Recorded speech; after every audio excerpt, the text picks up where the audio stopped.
Тухайлбал гол орлого болох нүүрсний экспортыг 60-аас 70 сая тонн байна гэдэг энэхүү дарга өөрөө ч ярьцлага өгсөн байсан.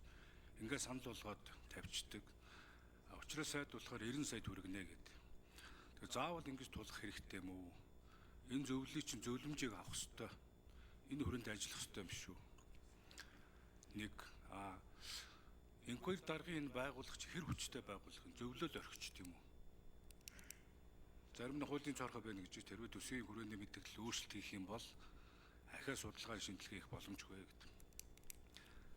Хэрвээ энэ байгууллагын зөвлөмжийг даахгүй бол биднээс давсан төсөв, ихцсэн төсөв гэл ингээд банк хэрүүлээ хийгээл байх гэдэг байхгүй. Миний бодлоор бол хэмнэсэн төсвийг сайн төсөв гэж бол бодохгүй байна. Төсөв их байж болно, алдагдaltaй ч байж болно. Хамгийн гол нь зарцуулалт орлогоо зөв төлөвлөх ёстой гэж хараад байна. Тэгэхээр энэ дээр учраас сайд хэр оновчтой төлөвлөж байгаа юм бэ? Энгийн жишээ гэхтэл сая миний хэлдэг тэр 20 сая тонны зөрүүг одоо яаж нөхөх юм бэ? Өөр салбараас бол орж ирэх боломж бол байхгүй харагдаж байгаа. Нэгдэн. Хоёрт нь Бямцах даргаас асууя гэж бодод байгаа. Саяхан Эрдэс Монголын захирал нэг мэдээлэл юм уу ярьцлага өглөө л дөө. Уг нь ерөнхий сайд цалингийн хэмнээ энэ төрийн өмчийн газруудыг багасгахыг магадгүй зарим нь одоо хай. Уг нь хөвчилж өстэй шүү дээ. Дуудлага болтонд оруулаад. Энд чинь орлогын нэг өвсөр гэж харж байгаа. Тэгээ 3 сая төгрөгийг юу гэнэ үү? Хэрвээ 3 саяар цалин авах юм бол бид нар хулгай хийнэ гэдэг шууд зарлалаа шүү дээ. Та энэ үн дээр ямар арга хэмжээ авах юм? За нэг ийм л хоёр асуудал байна. Баярлалаа. За эхлээд Учир сайд хариулъя. Тэгээ Бямцах сайд хариулах уу?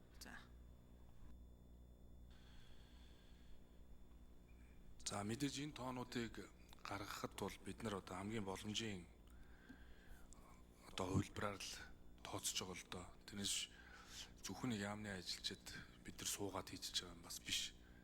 Тэгэхээр яг одоо тэр одоо үн тооцохдоо, тоон хэмжээ тооцохдоо бол би бол өнгөрсөн хугацаанд тэр нэг биржийн гэрээнүүд бүртгэгдээд за энэ гайл татварын санхүүгийн мэдээллийн технологийн төв дээр энэ биг датанууд төвлөрөөд энэ биг датан дээр их анализ хийдэг болсон нь бол энэ тоо бит хэмжээ төлөвлөхөд бол их төхөн боллоо гэж харсан.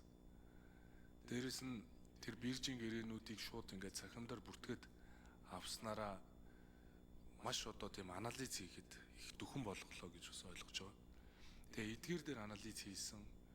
За тэр олон улсын байгууллагууд би өөрөө тэр Bloomberg-ийн терминал дээр одоо тэр 14-5 байгууллагын яг тоонуудыг бол өөрөө ч гэсэн хэд хэд харсан. Мэргэжлийн одоо эксперт шинжээчдийн санал бодлуудыг сонссон. Төсвийн доктортой байдлын зөвлөлийнхөнтэй ч гэсэн одоо уулзалт хийсэн. Ер нь бол мэргэжлийн эдийн засагч нар, санхүүч нар за энэ төсвийн доктортой байдлын зөвлөлийг бүрдүүлж байна. Тэгэхээр бид бол энэ одоо мэргэжлийн эрдэмтэн судлаачдын салбарын экспертүүдийн үгийг бол сонсох ёстой. Тийм учраас бол би одоо төсвийн доктортой байдлын зөвлөлийн байр суурийг бол одоо бүрэн сонсож түүн дээр ажиллаж байгаа. Зүгээр тэр нэг 70-аас 80 сая тонн байх гэдгийг бол би төсвийн доктортой байдлын зөвлөлийн дарга энэ хоёрын ярилцлаган дээр байсан юм болов уу гэж харсан. Тэрнээс биш бид нар бол яг одоо энэ 9 тонн дээр иж гэдэг юм уу тийм албан байдлаар ингэж тэр тоо хэмжээг бол бид нар дэлгэсэн зүйл бол биш. Зүгээр нүүрсний үнэн дээрээ бол одоо яг зөвшөлдсөд энэ бол хамгийн боломжийн үн юм а гэж ингэж ойлголцоод бол хүрсэн. Тэгээ ер нь бас бид нэг зүйлийг ойлгох ёстой. Бид хаширлаад маш бага тоо хийлээд орлогоо дахиад бууруулад байж болно. Гэхдээ манай эдийн засгийг өсөхгүйгээл засгийн газар нь яриад байвал гадаад дотоод зах зээл хүлээж аваад одоо юу гэж бас дүгнэх вэ гэдгийг бодох ёстой. Зээлзэх зэрэглэлч нөлөөлнө. Тэгэхээр энэ зээлзэх зэрэглэлээ яаж хадгалж үлдэх вэ? Энэ гадаадын хөнгөлтэй зээл тусламж нөгөө яриад байгаа энэ 1.3 их найдын тэр гадаадын зээлээр хийгдэх ажлууд чи явж ийж бид бас төгрөгийн ханшаа барих, энэ зээлзэх зэрэглэлээ хадгалах, энэ эдийн засгийн өсөлтөө хадгалах хамгаалахад бол энэ бол маш чухал үүрэг тэмэл. Тэрээс энд ингээл нэг тийм гутранг байдлаар тэгээ оруулаад ирэх амархан л да. Ер нь бол. Гэхдээ нэгт бол би бас шинэ ажил авсан. Тэр үрээндээ бол тоонуудаа мэрэгжлийн хүмүүсийн саналд үндэслэе.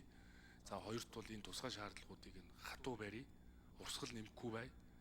Зарлагыг бол бид нэр тодтгсонгоосоо зарлага нэмсэн. Гэхдээ өмнө батлагдсан төсвөөс бол багасгасан шүү дээ. Адилхан.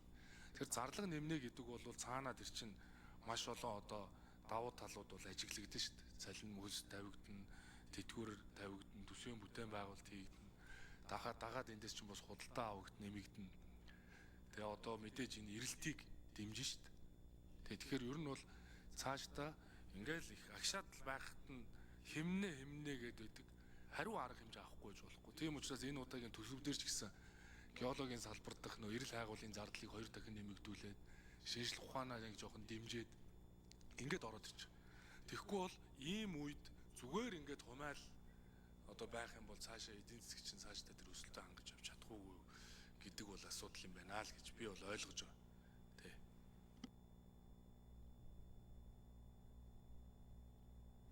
Бямцаг сайд нэмж хариулъя.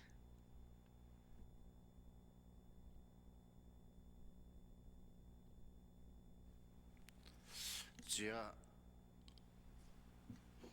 2014 онд Уул Уурхайн төрийн эмчит компаниудын удирдлага менежментээр хангах чиг үүргээ Эрдэнэс Монгол компани байгуулж ирсэн юм байна лээ. Үүнд одоо Эрдэнэс 5 толгой, оюу толгой зэрэг компаниуд харьяалагддаг 16 компани. За үүнтэй адилхан Уул Уурхайн бус төрийн эмчит компаниудын удирдлага менежментээр хангах үүргээ компани 2025 оны 1-р сард Эрдэнэс Монгол компани байгуулсан. Үүнд одоо Мят Монголын төмөр зам, энэ цахилгаан станцууд зэрэг компаниуд орж байгаа. За Эрдэнэс Монгол компани бол ер нь одоо төрийн эмчит компаниудын удирдлагуудын цалинтай холбоотой асуудал дээр засгийн газраас бодлого барьж байгаа. Энэ төрийн эмчит компаниудад дагсан шахаа өндөр цалин авдаг, ажилчдаас хэд дахин илүү цалин авдаг гэдэг асуудал байнга одоо гарч байдаг. За бямцаг сайд нэмж хариулъя.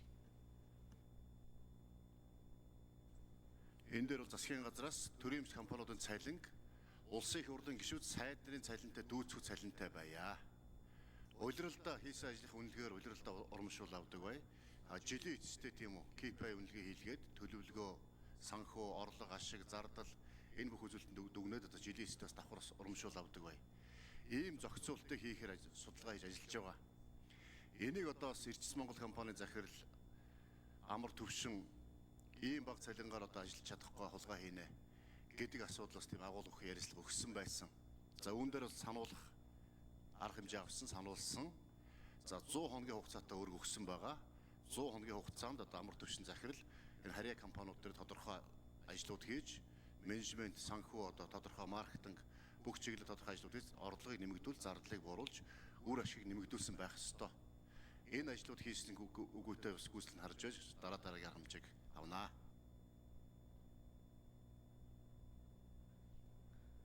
За улсын хурлын гишүүн Дарч Цэрэнгийн их түвшин.